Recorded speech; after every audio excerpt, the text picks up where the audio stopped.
मध्ये आता पाहणार आहोत सकाळच्या महत्त्वाच्या 100 बातम्या अतिशय वेगवान स्वरूपात सुरुवात करूयात। महाराष्ट्रातल्या राजकीय पक्षांची यादी पाहिली तर राष्ट्रवादी काँग्रेस हा शरद पवारांचा पक्ष आहे, तर शिवसेना हा बाळासाहेब ठाकरेंचा पक्ष, त्यांच्यानंतर उद्धव ठाकरे, आदित्य ठाकरे असं विधान उच्च आणि तंत्र शिक्षण मंत्री चंद्रकांत पाटील यांनी केलं। त्यांच्या या विधानामुळे राजकीय वर्तुळात चर्चांना उधाण आलं। जळगाव शहरात ठाकरेंच्या शिवसेनेला धक्का बसलाय। 2 माजी महापौरांसह शेकडो शिवसैनिकांनी भाजपमध्ये प्रवेश केलाय। मंत्री गिरीश महाजन यांच्या उपस्थितीमध्ये हा पक्ष प्रवेश पार पडला। महाराष्ट्राचे मुख्यमंत्री देवेंद्र फडणवीस 2 दिवसांच्या बिहार दौऱ्यावर जाणार आहेत। मुख्यमंत्री देवेंद्र फडणवीस बिहार निवडणुकीमध्ये एनडीए उमेदवारांच्या प्रचारामध्ये सहभागी होणार आहेत। 2 दिवस वेगवेगळ्या विधानसभा मतदारसंघात प्रचार सभा आणि रॅली होणार आहे। राहुल गांधींनी उपस्थित केलेल्या मत चोरीचा मुद्दा आता शिवसेना उबाठा गटाकडून देखील उपस्थित केला जातोय। बुलढाणा मतदारसंघातून निवडणूक लढवलेल्या शिवसेनेच्या प्रवक्त्या जयश्री शेळके यांनी देखील बुलढाणा मतदारसंघात मत चोरीचा आरोप केला। मतदारांच्या नावासमोर घर क्रमांक 0 असा तर 123 क्रमांकाच्या घरात तब्बल 126 मतदार राहत असल्याचा शोध शिवसेना ठाकरे गटाकडून घेण्यात आला। भाजप आमदार प्रवीण तायडे यांनी बच्चू कडूंवर गंभीर आरोप केले आहेत। बच्चू कडूंनी चांदूर बाजार परतवाडा रोडवर नदीकाठी 72 एकर परिसरात फार्म हाऊस बांधल्याची तक्रार प्रवीण तायडे यांनी मुख्यमंत्र्यांकडे केली आहे। बच्चू कडूंनी शेतकऱ्यांकडून अल्पदरात जमीन लाटल्याचा आरोप आमदार तायडे यांनी केला आहे। दरम्यान बच्चू कडूंच्या संपत्तीची चौकशी करावी अशी मागणी त्यांनी मुख्यमंत्र्यांकडे केली आहे। लोणावळ्यामध्ये स्थानिक स्वराज्य संस्थांच्या निवडणुकीमध्ये राष्ट्रवादी आणि भाजपमध्ये चुरस पाहायला मिळणार आहे। माजी राज्यमंत्री बाळा भेगडे यांच्या उपस्थितीमध्ये भाजपकडून उमेदवारांची यादी तयार करण्यात आली आहे, तर पक्ष संघटना मजबूत करण्यासाठी प्रयत्न सुरू आहेत। नंदुरबार जिल्ह्यामध्ये सन्मानानं युती झाली तर महायुतीमध्ये लढण्यास तयार आहे। ज्या मतदारसंघात युती होणार नाही तिथे शिवसेना स्वबळावर लढेल असं शिवसेना आमदार चंद्रकांत रघुवंशी यांनी स्पष्ट केलं। अवकाळी पाऊस, वादळ आणि परतीच्या पावसामुळे कोकणातील शेतकऱ्यांच्या भात शेतीचं अतोनात नुकसान झालंय। त्यामुळे शेतकऱ्यांना तात्काळ मदत जाहीर करण्याची मागणी भास्कर जाधव यांनी मुख्यमंत्र्यांकडे पत्राद्वारे केली आहे। श्री सोमेश्वर सहकारी साखर कारखान्याचा 64वा गळीत हंगाम शुभारंभ उपमुख्यमंत्री अजित पवार यांच्या हस्ते पार पडला। यावेळी जिल्हा बँकेचे अध्यक्ष दिगंबर दुर्गाडे आदी मान्यवर उपस्थित होते। गेल्या बऱ्याच दिवसांपासून जायकवाडी धरणावर तरंगत्या सोलारचा प्रोजेक्ट होईल असं भाजपचे तत्कालीन केंद्रीय मंत्री भागवत कराड यांनी सांगितलं होतं आणि त्यानंतर मच्छीमारांचा मोठा विरोध झाला होता। त्यानंतर हा प्रोजेक्ट होईल का अशा चर्चा होत्या, मात्र भागवत कराड यांनी पुन्हा हा प्रोजेक्ट होणार असल्याचं सांगितलंय। मुंबईत 4 नवीन ठिकाणी कबुतरांना दाणे टाकण्यास परवानगी देण्यात आली आहे। सकाळी 7 ते 9 या वेळेतच कबुतरांना नियंत्रितरित्या दाणे टाकण्याची मुभा मिळालेली आहे, मात्र कबुतरखाने बंदच राहणार आहेत। मुंबई विमानतळावरून 47 कोटींचे ड्रग्ज जप्त करण्यात आले। 4.7 किलो कोकेन ड्रग्ज कॉफीच्या पॅकेटमध्ये लपवलं होतं। दरम्यान पोलिसांनी कारवाई करत 5 आरोपींना अटक केली आहे। फलटणमधील डॉक्टर आत्महत्या प्रकरणाची मुख्यमंत्री देवेंद्र फडणवीसांनी गंभीर दखल घेतली आहे। फलटण प्रकरणात महिला आयपीएस अधिकाऱ्यांच्या नेतृत्वात एसआयटी गठीत करा असे आदेश मुख्यमंत्र्यांनी पोलीस महासंचालकांना दिले। फलटण डॉक्टर आत्महत्या प्रकरणी काही लोक आपल्या राजकीय पोळ्या भासवत आहेत, मात्र या संपूर्ण प्रकरणाचं वास्तव फार वेगळं असल्याचं मंत्री जयकुमार गोरेंनी म्हटलंय। डॉक्टर आणि 2 आरोपींच्या मोबाईलमधील चॅट धक्कादायक असल्याचं जयकुमार गोरे यांनी म्हटलं। हे चॅट सार्वजनिक करणं आपली संस्कृती नाही असंही गोरे म्हटले। फलटणमधील महिला डॉक्टर आत्महत्या प्रकरणात सुषमा अंधारेंनी आणखी एक दावा केलाय। रत्नशिव निंबाळकर या युवकाची 12 मार्च 2025ला हत्या झाली होती, मात्र अपघाती मृत्यू दाखवण्याचा पोलिसांचा प्रयत्न होता। दरम्यान महिला डॉक्टरवर पोस्टमॉर्टम रिपोर्ट बदलण्यासाठी सातत्यानं दबाव आणला जात होता, याचा पुरावा सुषमा अंधारे यांनी समोर आणलाय। फलटणमधील महिला डॉक्टर आत्महत्या प्रकरणात शरद पवारांच्या राष्ट्रवादीचे मेहबूब शेख यांनी गंभीर आरोप केलेत। राजकीय दबावापोटी पुरावे नष्ट करतायत। डॉक्टर तरुणीचं प्रकरण दडपण्याचं ठरलंय का असा सवाल शेख यांनी केला। महाराष्ट्रातल्या राजकीय पक्षांची यादी पाहिली तर राष्ट्रवादी काँग्रेस हा शरद पवारांचा पक्ष आहे। शिवसेना हा बाळासाहेब ठाकरेंचा पक्ष, त्यांच्यानंतर उद्धव ठाकरे, आदित्य ठाकरे असं विधान भाजप नेते आणि उच्च आणि तंत्र शिक्षण मंत्री चंद्रकांत पाटील यांनी केलंय। त्यांच्या या विधानामुळे राजकीय वर्तुळात चर्चांना उधाण आलंय। महाराष्ट्रामध्ये कोणकोणते पक्ष आहेत त्याची यादी करूया तर महाराष्ट्रात पक्ष आहे शरद पवारांचा। तुम्ही म्हणतानाच म्हटलं की शरद पवारांचा, मी असं नाही म्हटलं की तो कार्यकर्त्यांचा पक्ष, शरद पवारांचा पक्ष। त्यामुळे त्या पक्षामध्ये नंतर कोण अजित पवार, नंतर कोण सुप्रिया सुळे चाललेलं आहे. कार्यकर्त्यांना काही चान्स नाही. नंतर मग आता रोहित पवार, आता आणखी कोण कोण बोलवण्याचे असतील. त्यामुळे त्या एका शरद पवारांनी पक्ष चालवायचा. मग दुसरा पक्ष कोण? शिवसेना, बाळासाहेब ठाकरे, स्वर्गीय बाळासाहेब ठाकरे, मग उद्धव ठाकरेंचा, आता आदित्य ठाकरे, नो स्कोप. बाकीच्याने जय भारत माता की जय, उद्धवजी तुम आगे बढ़ो, आपण बोलो हम तुम्हारे साथ हैं. उद्धवजी. भारतीय जनता पार्टी कोणाचा?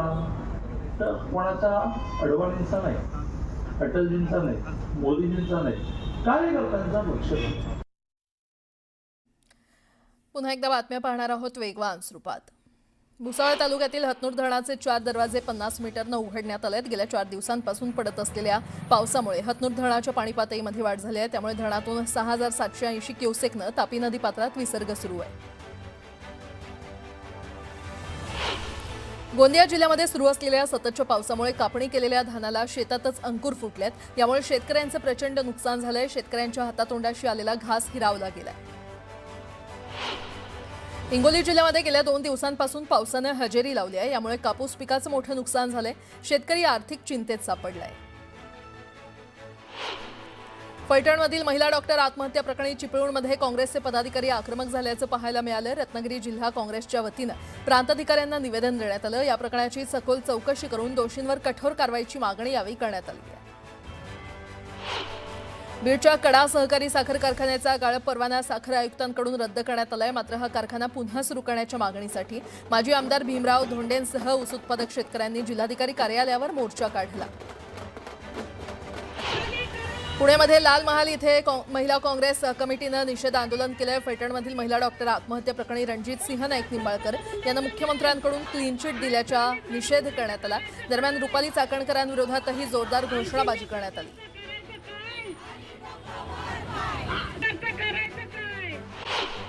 निवडणूक आयोगाच्या सदोष मतदार याद्यांविरोधात महाविकास आघाडी आणि मनसेच्या वतीनं आज सत्याचा मोर्चा काढण्यात येणार आहे.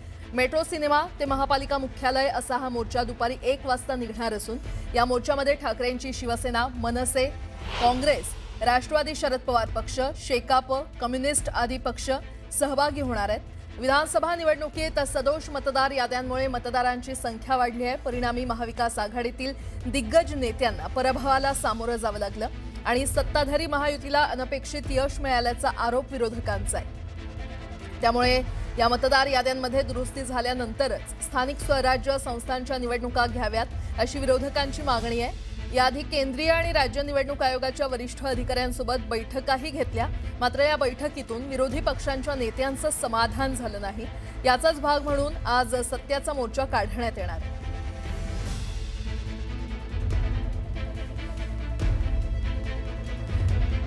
तर बोगस मतदान विरोधात विरोधक आता आक्रमक झालेले आहेत. विरोधकांचा आजचा हा सत्याचा मोर्चा. महाविकास आघाडीसह मनसे देखील या मोर्चामध्ये उतरणार आहे. आणि या संदर्भात अधिक माहिती देत आहेत आमच्या प्रतिनिधी सुस्मिता भदाणे आपल्यासोबत जोडल्या गेलेल्या आहेत. सुस्मिता, निवडणूक आयोगाच्या सदोष मतदार याद्यांविरोधात महाविकास आघाडी आणि मनसे म्हणजेच एकूणच विरोधकांकडून आजचा हा सत्याचा मोर्चा काढण्यात येणार आहे. कशा पद्धतीचं या मोर्चाचं स्वरूप असेल? खरं तर हा मोर्चा सत्याचा मोर्चा म्हणून विरोधकांनी लावून धरलेला आहे. दिल्लीतनं राहुल गांधी यांनी हा वोट चोरीचा मुद्दा प्रथम दर्शनी जनतेसमोर आणलेला होता. परंतु सगळ्यात महत्त्वाचं म्हणजे याच मोर्चासाठी ज्या संपूर्ण पद्धतीची तयारी करण्यात आलेली आहे, विशेष करून छत्रपती शिवाजी महाराज टर्मिनस, मुंबई महानगरपालिका परिसराबाहेर आपण जर बघितलं तर काँग्रेसचे झेंडे आपल्याला पाहायला मिळत नाहीयेत. सगळीकडे आपल्याला राष्ट्रवादी काँग्रेस, मनसे आणि शिवसेनेचे झेंडे देखील पाहायला मिळतात. परंतु ज्या पद्धतीनं तयारी करण्यात आली, ज्या पद्धतीनं आतापर्यंतची काँग्रेसची भूमिका होती, यामध्ये काही मोजकेच नेते या मोर्चामध्ये सहभागी होतील असं सांगण्यात आलेलं होतं. संपूर्ण परिसरामध्ये आपण जर सध्या बघतोय शिवसेनेचे बॅनर हे आता तयार होताना पाहायला मिळतात. या संपूर्ण परिसरामध्ये मुंबई काँग्रेसचं ऑफिस सुद्धा आहे. तरी देखील आपण जर बघितलं तर काँग्रेसच्या प्रमुख नेत्यांसोबत हर्षवर्धन सपकाळ हे सहभागी होणार नाहीयेत. वर्षा गायकवाड या मुंबईत नाहीये, त्यामुळे त्या सहभागी होणार नाहीत. त्यामुळे कुठेतरी मनसेसोबत जुळवून घेणं काँग्रेसला कठीण झालेलं आहे का, अशी देखील चर्चा होते. सोबतच आपण जर हा संपूर्ण परिसर बघितला तर 1 वाजल्यापासून या परिसरामध्ये मोठ्या संख्येनं शिवसैनिक असतील, सर्व पक्षीय कार्यकर्ते एकत्र येणार आहेत, महाविकास आघाडी आणि इतर घटक पक्षांचे कार्यकर्ते एकत्र येणार आहेत, सर्वसामान्य जनता सुद्धा यामध्ये सहभागी होणार आहे। मुळातच वोट चोरी किंवा मतदार याद्यांमधील जे घोळ, सदोष मतदार याद्या ज्या आहेत त्याबद्दल निवडणूक आयोगानं वारंवार ज्या पद्धतीने चालढकल करणारी उत्तरं दिलेली आहेत, त्यानंतर विरोधक आक्रमक झालेले आहेत। या संपूर्ण परिसरामध्ये जी रौनक आपल्याला पाहायला मिळते आहे ती अतिशय महत्त्वाची आहे। संविधान वाचवा, लोकशाही जागवा या नाऱ्यासह सगळे पक्ष मैदानात उतरत आहेत। काही शिवसैनिक या ठिकाणी आलेले आहेत। शिवसेनेचा प्रत्येक कार्यक्रमामध्ये तुमची उपस्थिती हे आम्हाला पाहायला मिळते। आज सत्याचा मोर्चा होतोय, ज्या पद्धतीचे आरोप होतात मतदार याद्यांबद्दल, काय वाटतं? मग हे सगळं उद्धव साहेब आणि राज साहेब चांगलं करतील म्हणूनच मी इथं आलेलोय। माझं नाव आहे मोहन साहेबराव यादव, मी मूळचा दौंड तालुक्यात नांदगाव माझं गाव आहे। आता मी केसनमध्ये राहतोय आणि केसनचे सरपंच आहे मिलिंद नाना हरगुडे, परमहंस भाऊ हरगुडे आणि आमचे विशाल भाऊ हरगुडे धाराडीचे सरपंच आहे बघा।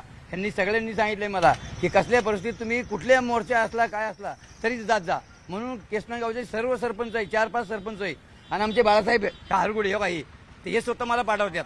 हो, त्याच्यामुळे मी येत असतो। तुम्हाला माझ्या दसरा मेळाव्यात मी आलतो। माझं नाव उद्धव मोहन यादव आहे। मी गेले 30 वर्षापासून हा रथ घेऊन येत आहे आणि स्वतः आता उद्धव साहेब ठाकरे माझ्या स्वतः घरी येणार आहे, माझ्या वडिलांना भेटण्यासाठी बी आणि कौतुक बी करणार आहे आणि पक्षासाठी एवढं मोठं योगदान आज आम्ही 30 वर्षापासून हा रथ मुंबईत घेऊन येत आहे।